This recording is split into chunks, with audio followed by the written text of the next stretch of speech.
कल्याण का साधन भगवत प्राप्ति ही है और वही हम सबका उद्देश्य है। आद्यकाल से चिरकाल से हम उस रस को खोज रहे हैं जो अखंड है।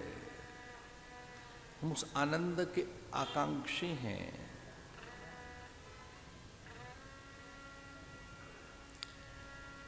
जो नित्य और निरतिशय है। हम पूर्णता की खोज में, हम निरंतर किसी एक अन्वेषण में हैं।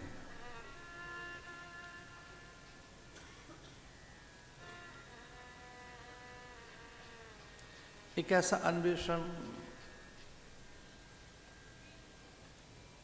जिसमें हम नित्य रहना चाहते हैं,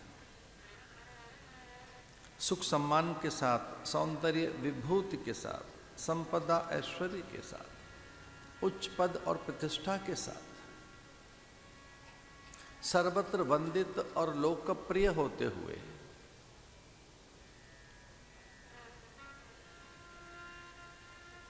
हम नित्य रहना चाहते हैं।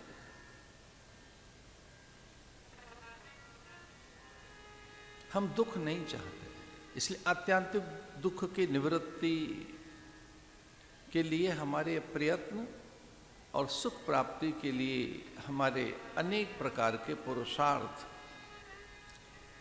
अनवरत हैं, निरंतर हैं।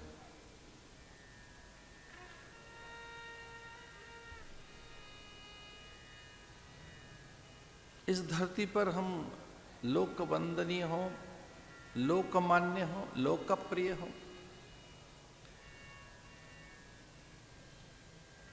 अभिजात्य रहें, अद्वितीय रहें, विजित रहें,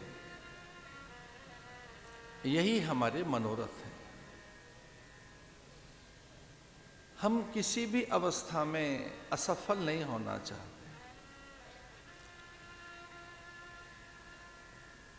हम किसी भी अवस्था में पराजित नहीं होना चाहते।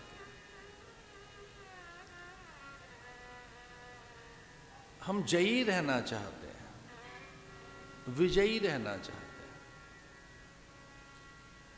हम ये कभी नहीं चाहते कि हमारे कार्य निष्फल हों, अर्थहीन हों,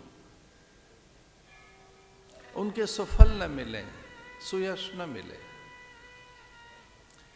इसलिए अपनी युक्ति, बुद्धि, चातुर्य, अपने सामर्थ्य से हम जो कुछ भी कर रहे हैं उसका मूल सुख और सम्मान की प्राप्ति ही है। और चूंकि देह को सच माने बैठे हैं तो ये मिट न जाए, इसमें विकार न रहे,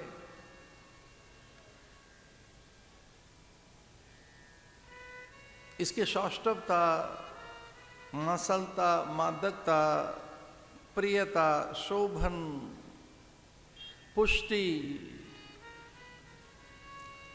भी शिथिल न हो। तो अनेक जहां सुख पाने के हमारे यत्न हैं, वहीं शरीर के स्वस्थ रहने के भी, और न केवल शरीर, हमारा मन भी वह व्याधि रहित रहे, ऐसे भी हमारे प्रयास हैं।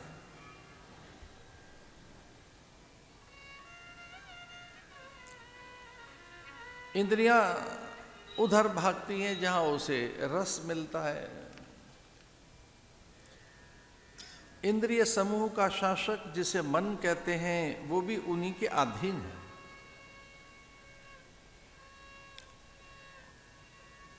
हम कितने ही प्रयत्न करें, हमारा ध्यान लगता नहीं। ध्यान का अर्थ एकाग्रता। तो मन और इंद्रियां मिलकर विषयों के पास हैं।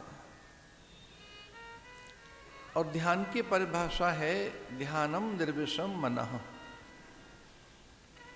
महर्षि पतंजलि के अनुसार अथवा योग में जो ध्यान परिभाषित हुआ है और उसकी जो अवस्था बताई गई है, ध्यानम निर्विषम मनः, जब मन के पास कोई विषय न हो, विचार न हो, कोई कामना, स्पृहा, ऐषणा, लालसा, अभीप्सा न हो, जब मन विषय रहित हो जाता है, उस अवस्था का नाम ही ध्यान है, क्योंकि वो एकाग्रता की अवस्था है। और उस एकाग्रता में ही हमारी संपूर्ण शक्तियां, ऊर्जा, विभूति, आंतरिक बल एकीकृत होता है। उस समय हम अत्यंत बलवान, ऊर्जावान, अत्यंत आनंदमय और सहज, स्वाभाविक, प्राकृतिक, नैसर्गिक रहते हैं। एक बहुत अद्भुत अवस्था है वो, जब हम एकाग्र होते हैं। पर इंद्रियां और मन आदि विषयों में निरंतर है, इस कारण हमारी एकाग्रता सिद्ध नहीं होती। हमारे बड़े प्रयास हैं दूसरों को वशीभूत करने के, नियंत्रित करने के, अपने अधीन करने के, अपने अनुगत करने के।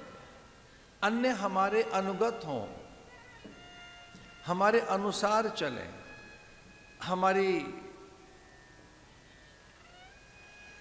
चूंकि योग्यता, चातुर्य, हमारी अभिरुचियां जो हैं, तो जो हमें अच्छा लगता है वो भी उन्हें लगे, तो हम अन्यों को अपने अधीन रखना चाहते हैं। हमारे मत, विचार, सिद्धांत, दर्शन के अनुरूप हों अन्य, लेकिन हम कभी अपने मन को अपने अनुरूप नहीं बना पाते।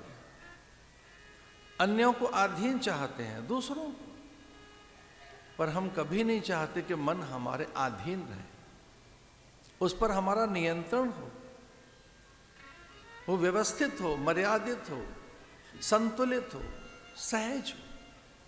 हम उसके संतुलन के लिए कभी गंभीर नहीं दिखे, हम उतने गंभीर नहीं हैं अपने मन के संतुलन, व्यवस्था, अनुशासन, नियंत्रण और निग्रह के लिए। हम अन्यों को निग्रह देना चाहते हैं। निग्रह का अर्थ है उन्हें हम नियंत्रित करना चाहते हैं, उपदेशित करना चाहते हैं, अथवा तो उन्हें डांटना चाहते हैं, उन्हें किन्हीं कारणों से भयभीत भी करना चाहते हैं कि ऐसे ही चलो।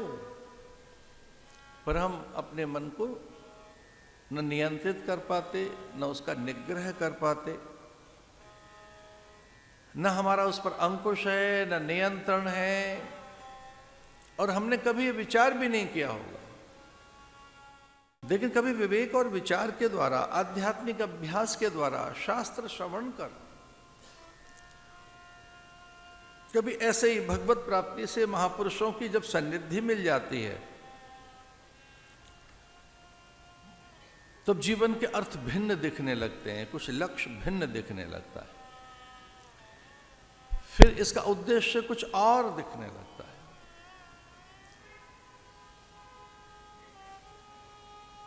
क्योंकि हमें ये कभी नहीं होगा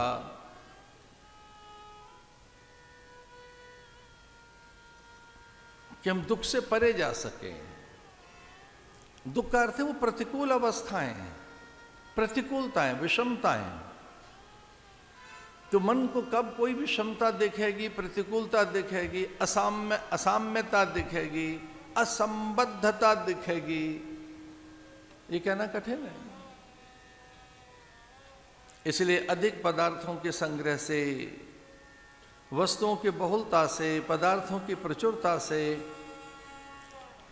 आप सहज होंगे, शांत होंगे, आनंद मिलेगा, कहना कठिन है। इसलिए आनंद का मार्ग विचार है। अथातो ब्रह्म जिज्ञासा, ब्रह्म की जिज्ञासा करने से, सत्य का अनावरण करने से ही आप आनंद को उपलब्ध होते हैं। जीवन में कुछ हाथ नहीं लगेगा अगर आप धर्मच्युत हैं, धर्म से विलग हैं, धर्म से विमुख हैं तो न तो कभी सिद्धि मिलेगी, न प्रसिद्धि, न पूज्यता, श्री ऐश्वर्य विभूति विद्या, ये कभी हाथ नहीं लगे जब तक धर्म जीवन में ना आए। वो पहला पुरुषार्थ है।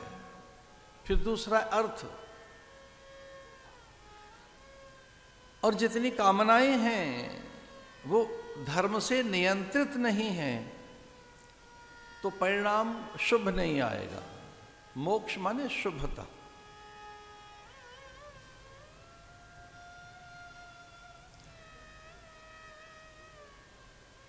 तो जो सक्सेस है वो तब मिलेगी जब उन्नति की राह पर हो, धर्मोन्नति की राह। धर्म आपको उन्नत करता है। हम सफल होना चाहते हैं तो धर्म के साथ रहे। भगवान राम धर्म का अवतार है। रामो विग्रहवान धर्म। जब दया की सिद्धि करनी थी तो शिव भी प्रकट हुए। धर्म का एक हिस्सा दान भी है तो एक हिस्सा दान जो है दधीच ने उसका बोध कराया। अतिथि का आदर करने के लिए अपने पुत्र और कुछ भी न्यौछावर किया जा सकता है, ऐसा मयूरध्वज ने किया। धर्म सत्य है तो सत्य वचन रहे, सत्य